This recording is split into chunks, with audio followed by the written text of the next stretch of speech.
जाकर उसे यह शिक्षा दो कि वह ऐसा तप करे जिससे उसे शिवजी मिल जाए। दूसरे उपाय से यह क्लेश नहीं मिटेगा।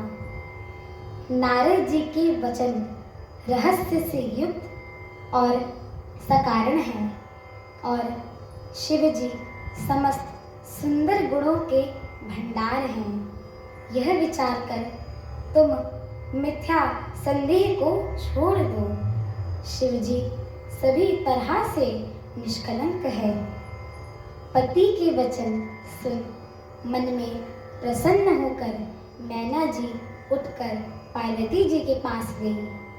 पार्वती जी को देखकर उनकी आंखों में आंसू भर आए। उसे स्नेह के साथ गोद में बिठा दिया। फिर बार बार उन्हें हृदय से लगा के कहने लगी। प्रेम से मैना का गला भर आया, कुछ कहा नहीं जाता है। जगत जननी भवानी जी तो सर्वज्ञ ठहरी।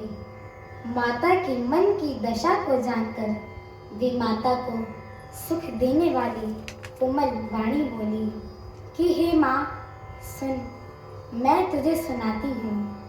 मैंने ऐसा स्वप्न देखा है कि मुझे एक सुंदर गौरवर्ण श्रेष्ठ ब्रह्मांड ने ऐसा उपदेश दिया है कि हे पार्वती, नारद जी ने जो कुछ कहा है उसे सत्य समझकर तू जाकर तप कर। फिर यह बात तेरे माता पिता को भी अच्छी लगेगी। तप सुख देने वाला एवं दुख दोष का नाश करने वाला होता है। तप के बल से ही ब्रह्मा संसार को रचते हैं और तप के बल से ही विष्णु सारे जगत का पालन करते हैं। तप के बल से ही शंभु संहार करते हैं और तप के बल से ही शेष जी पृथ्वी का भार धारण करते हैं। हे भवानी, सारी सृष्टि तप के आधार पर ही है।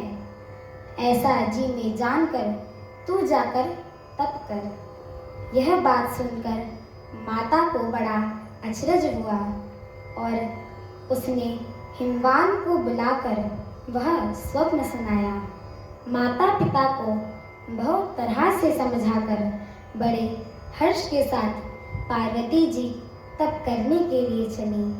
प्यारे कुटुंबी पिता और माता सब व्याकुल हो गए। किसी के मुंह से बात नहीं निकलती है। तब वेदशिरा मुनि ने आकर सबको समझा कर कहा। पार्वती जी की महिमा सुनकर सबको समाधान हो गया। मेरी आगे की कथा सुनने के लिए मेरे चैनल को लाइक, शेयर, सब्सक्राइब एवं कमेंट अवश्य करें। बोलिए सियावर रामचंद्र की जय।